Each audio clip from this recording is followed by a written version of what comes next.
Hello everyone, welcome back to my channel. আজ আমরা কি শিখবো না প্রেজেন্ট কন্টিনিউয়াস টেন্সের অন্তর্গত ইন্টারোগেটিভ সেন্টেন্স সম্বন্ধে আমরা শিখবো। ঠিক আছে, তো ইন্টারোগেটিভ সেন্টেন্স জিনিসটা কি না, ইন্টারোগেটিভ সেন্টেন্স হচ্ছে প্রশ্নবোধক, অবশ্যই প্রশ্নবোধক হ্যাঁবাচক। ঠিক আছে, ইন্টারোগেটিভ হচ্ছে কি প্রশ্নবোধক হ্যাঁবাচক, অর্থাৎ মানে সেন্টেন্সে বা বাক্যে প্রশ্ন থাকবে। ঠিক আছে, প্রশ্ন চিহ্ন থাকবে। ঠিক আছে, কিন্তু সেই প্রশ্ন চিহ্নটা অবশ্যই হ্যাঁ ভাব থাকবে। ঠিক আছে, কিরকম, যেমন ধরো আমি যদি বলি যে তুমি হাসছো, তুমি কি হাসছো, তুমি কি হাসছো, তাহলে আর ইউ লাফিং। ঠিক আছে, দেখো গঠন হিসেবে বলছি, দেখো এম ইজ আর। ঠিক আছে, গঠন হিসেবে দেখো আর, দেখো subject you, L A U G H, laugh, laugh মানে হাসা। ঠিক আছে, লাফিং আইএনজি, সবসময় কিন্তু অবজেক্ট বা আদার ওয়ার্ডস নাও হতে পারে, এরকম ধরনের অনেক কিছু হতে পারে। যেমন ধরো আমি কি মিথ্যে কথা বলছি, am I telling lie, am I telling a lie. ঠিক আছে, আমি কি মিথ্যে কথা বলছি। তারপর ধরো যে তুমি কি ঝাঁপ দিচ্ছ, ধরো আর ইউ জাম্পিং, তুমি কি ঝাঁপ দিচ্ছ, আর ইউ জাম্পিং। এই ধরনের অনেক অনেক সেন্টেন্স আছে। কুক দিয়ে যদি করি, ধরো রান্না করা। ঠিক আছে, যেমন ধরো রাম কি রান্না করছে, ধরো এটা কি হবে, ইজ রাম কুকিং, রাম কি রান্না করছে। এবারে কুকিং এর সাথে মানে রান্না করার সাথে ভাব যদি জুড়ে দাও, ঠিক আছে, কুকিং রাইস, রাইসটা হয়ে যাবে আমাদের অবজেক্ট। তো এরকম আমরা লিখে জানবো। ঠিক আছে,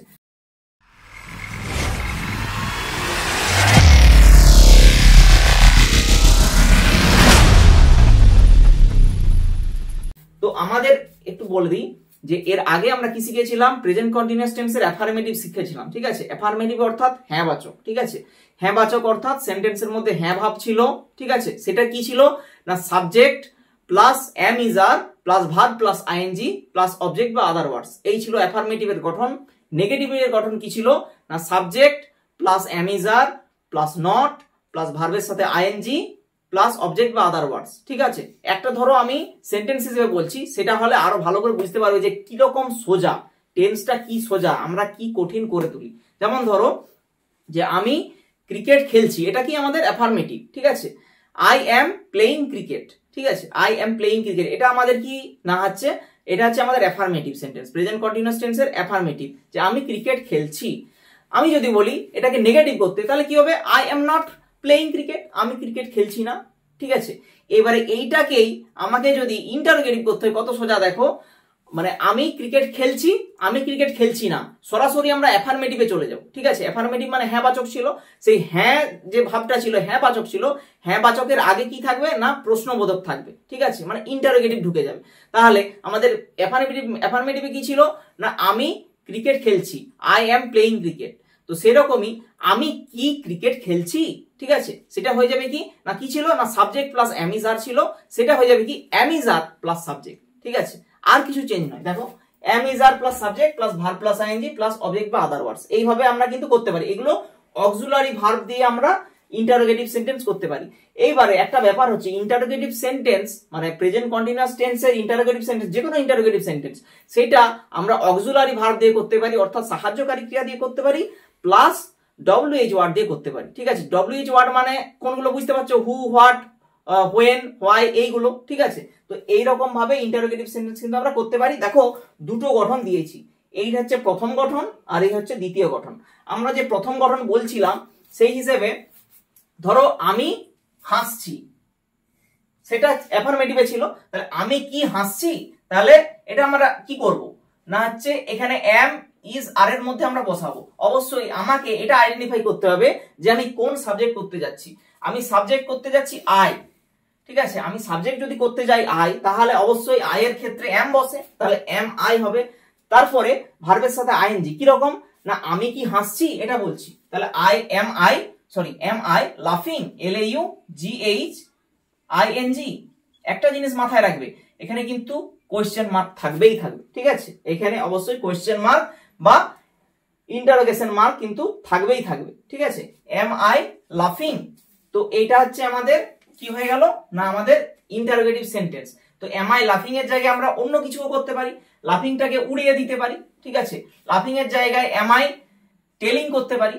ঠিক আছে, যেটা বলেছিলাম যে আমি কি মিথ্যা কথা বলছি, তখন এটাকে এটা একটু মুছে দিতে হবে, এম আই টেলিং এ লাই, আমি কি একটি মিথ্যা কথা বলছি। ঠিক আছে, সেই ক্ষেত্রে আমি কি করতে পারি, অবশ্যই এম আই টেলিং এ লাই। এবারে এমটা আই এর ক্ষেত্রে বসছে, এখানে সাবজেক্ট যদি চেঞ্জ হয় সেই বিশেষে কিন্তু এম ইজ আরও কিন্তু চেঞ্জ হবেই হবে। ঠিক আছে, আমাদের আইটা কি ছিল? আই ছিল আমাদের ফার্স্ট পারসন সিঙ্গুলার ছিল। আমরা যদি ফার্স্ট পারসন প্লুরাল করি, মানে ধরো উই যদি করি, ফার্স্ট পারসন প্লুরাল উই মানে আমরা যদি করি, তাহলে আমাদের কি বসাতে হবে? উই এর ক্ষেত্রে কি বসে? আর। ঠিক আছে, তো এখানে একই জিনিসই রাখলাম যাতে তোমাদের সুবিধা হয়, যে আমরা কি মিথ্যে কথা বলছি, আমরা কি মিথ্যে কথা বলছি, তাহলে তখন কি হয়ে যাবে না আর উই টেলিং লাই, এটাকে কেটে দেবো। ঠিক আছে, আর উই টেলিং লাই। ঠিক আছে, তাহলে আর উই টেলিং লাই, আমরা কি মিথ্যে কথা বলছি, তাহলে আর বসছে উই এর ক্ষেত্রে। এবারে এটা ফার্স্ট পারসন প্লুরাল হলো। এবারে সেকেন্ড পারসন সিঙ্গুলার কি ইউ এর ক্ষেত্রে কি বসে? আর। এখানে কোনো চেঞ্জ নেই, জাস্ট আমরা ইউ করে দিলেই হবে, আর ইউ। ঠিক আছে, ইউ মানে তুমি। আবার সেকেন্ড পারসন প্লুরাল যদি করি সেটার ক্ষেত্রেও ইউ হয়, সে একই জিনিস হয়ে গেল, কোনো সমস্যা নেই।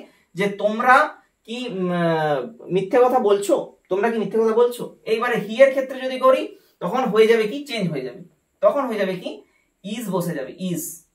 হি এর ক্ষেত্রে বসবে ইজ হি টেলিং এ লাই, তখন হয়ে যাবে এ টেলিং এ লাই। ঠিক আছে, এরকম ধরনের এটা থার্ড পারসন সিঙ্গুলার, যেমন এটা হচ্ছে যে কোনো একবচন ব্যক্তি বা বস্তুও করা যায়। একবচন ব্যক্তি বা বস্তু বলতে কি রকম না, ধরো এখানে আমি একটা নাম ঢুকিয়ে দিলাম, রাম ঢুকিয়ে দিলাম, অথবা এখানে আমরা তনু ঢুকিয়ে দিলাম, যে কোনো মেয়ের নাম। ঠিক আছে, একবচন ব্যক্তি বা বস্তু। ঠিক আছে, অবশ্যই এখানে বস্তু আমরা যাই হোক কিছু তো আমরা ঢুকাতে পারি না, কারণ একটা মিথ্যে কথা বলার কথা বলা হচ্ছে। ঠিক আছে, এই মিথ্যে কথা আমরা যদি ধরো বুক কে করে দিই, বই বা টেবিল কি আর মিথ্যে কথা বলবে না বুক মিথ্যে কথা বলবে? তো ব্যাপারটা এরকম যে ইজ, এখানে কি করলাম, ধরো রাম করলাম, ইজ রাম টেলিং এ লাই। তো এরকম ধরনের আমাদের এই ইন্টারোগেটিভ সেন্টেন্সের অক্সিলারি ভার্ব দিয়ে আমরা শিখলাম কিভাবে করা যায়। এবারে আমরা শিখবো কি ডব্লিউএইচ ওয়ার্ড দিয়ে। কি শিখবো? ডব্লিউএইচ ওয়ার্ড দিয়ে। এবার ডব্লিউএইচ ওয়ার্ড যেগুলো আছে সেগুলো তোমরা মনে করো, ডব্লিউএইচ ওয়ার্ড যেগুলো আছে সেগুলো দিয়ে আমরা কি করতে পারি। ধরো এইটা হিসেবে যদি করি যে ইজ রাম টেলিং এ লাই, তাহলে আমরা যদি করি যে রাম মিথ্যে কথা বলছে, আমরা যদি ঢুকিয়ে দিই যে কেন রাম মিথ্যে কথা বলছে। ঠিক আছে, কেন রাম মিথ্যে কথা বলছে, ধরো আমরা ডব্লিউএইচ ওয়ার্ড, তাহলে কেন কি হবে? হোয়াই বসলো। এম ইজ আর কি ক্ষেত্রে কি বসবে? যেহেতু রাম আমরা লিখছি তাহলে হোয়াই ইজ বসবে, রামের ক্ষেত্রে যেহেতু ইজ হয়। Why is Ram telling a lie, অবশ্যই ইন্টারোগেশন মার্কটা কিন্তু অবশ্যই দিতে হবে, এটা কিন্তু মাথায় রাখবে। ঠিক আছে, তাহলে এইরকম ভাবে কিন্তু আমরা করতে পারি, why is Ram telling a lie. এরকম ডব্লিউএইচ ওয়ার্ড আরো আমরা করতে পারি। ঠিক আছে, আমরা ধরো হু দিয়ে করতে পারি, হু দিয়ে যদি করি, হু দিয়ে আমরা যদি হু দিয়ে করি, আমরা হু দিয়ে করলাম, হুও তো ডব্লিউএইচ ওয়ার্ড, তাহলে হু। আমরা যদি বলি মানে কে রান্না করছে, ঠিক আছে, কে রান্না করছে যদি বলি who is cooking, who is cooking, কে রান্না করছে। ঠিক আছে, দেখো একটা জিনিস দেখো, এখানে কিন্তু সাবজেক্ট প্লুরাল না সিঙ্গুলার এটা কিন্তু শিওর নয়। এবারে আমরা যে ইজটা লিখলাম এখানে শিওর হবে সবাই যে এটা অবশ্যই সিঙ্গুলার। আমরা যদি প্লুরাল হিসেবে করি তখন কি হবে? হু আর কুকিং। ঠিক আছে, এই হচ্ছে চেঞ্জ, অন্য কিছু নয়। তাহলে দেখো সব ক্ষেত্রে একই জিনিসই হচ্ছে, সবকিছুই কিন্তু মিলছে। দেখো সবকিছুই কিন্তু মিলছে। হু ইজ কুকিং, এখানে এই হু এর ক্ষেত্রে জাস্ট সাবজেক্টটা হবে না, কারণ আমরা তো সাবজেক্টটা জানি না। সাবজেক্টটা কি, সাবজেক্টটা কি আমরা জানি? এটার ক্ষেত্রে আমরা একটা আলাদা নিয়ম করতে পারি, আলাদা গঠন করতে পারি। কি না হচ্ছে হু প্লাস এম ইজ আর, মানে এটা অক্সিলারি লিখে দিই, অক্সিলারি, আর এটা কি ভার্বের সাথে আইএনজি, ভার্ব প্লাস আইএনজি, এটা এরকম করতে পারি, কোনো প্রবলেম নেই। ঠিক আছে, এইভাবে আমরা কিন্তু ইন্টারোগেটিভ সেন্টেন্সটা খুব সহজে কিন্তু শিখে যাব। তাহলে প্রেজেন্ট কন্টিনিউয়াস টেন্সের আমাদের মেন সংজ্ঞাটা আরেকবার জেনে নেব। না বর্তমান কালে কোনো কাজ চলছে এরূপ যদি বোঝাই সেটা হয়ে যায় প্রেজেন্ট কন্টিনিউয়াস টেন্স। ঠিক আছে, তো ইন্টারোগেটিভ সেন্টেন্স মানে কি? মানে প্রশ্নবোধক হ্যাঁ বাচক, মানে সেন্টেন্সটা প্রশ্ন হবে কিন্তু সেই প্রশ্নটা অবশ্যই নাতে হবে, সরি হ্যাঁতে হবে। ঠিক আছে, তো এখানে দেখো ইজ রাম টেলিং এ লাই, রাম কি মিথ্যে কথা বলছে, রাম কি মিথ্যে কথা বলছে। এখানে একটা কি আছে যে হু ইজ কুকিং, কে রান্না করছে। এরকম ধরনের হাজারো অনেক উদাহরণ আছে, তোমরা নিজের মতো করে কিন্তু তৈরি করবে, নিজের মতো করে ভিজুয়ালাইজ করবে, নিজেরা ক্ল্যারিফাই করবে। দেখতে পাচ্ছ কতটা সোজা প্রেজেন্ট কন্টিনিউয়াস টেন্স শেখা। এইভাবে কিন্তু খুব সহজে তোমরা গঠনের সাহায্যে, গঠনটা মনে রাখলে কিন্তু তোমরা ভালো করে শিখে যাবে। আরেকটা জিনিস বলি, এই তোমাদের প্রেজেন্ট কন্টিনিউয়াস টেন্সের একটা সুন্দর কবিতা তোমাদের পোস্ট করা হয়েছিল, অবশ্যই যদি কারোর দেখার দরকার থাকে অবশ্যই দেখে নেবে, ঠিক আছে? তাহলে ওই জিনিসটা আরো সুন্দরভাবে প্রেজেন্ট কন্টিনিউয়াস টেন্সটা কিভাবে বুঝবে সেটা ভালো করে এখানে লেখা আছে, ঠিক আছে?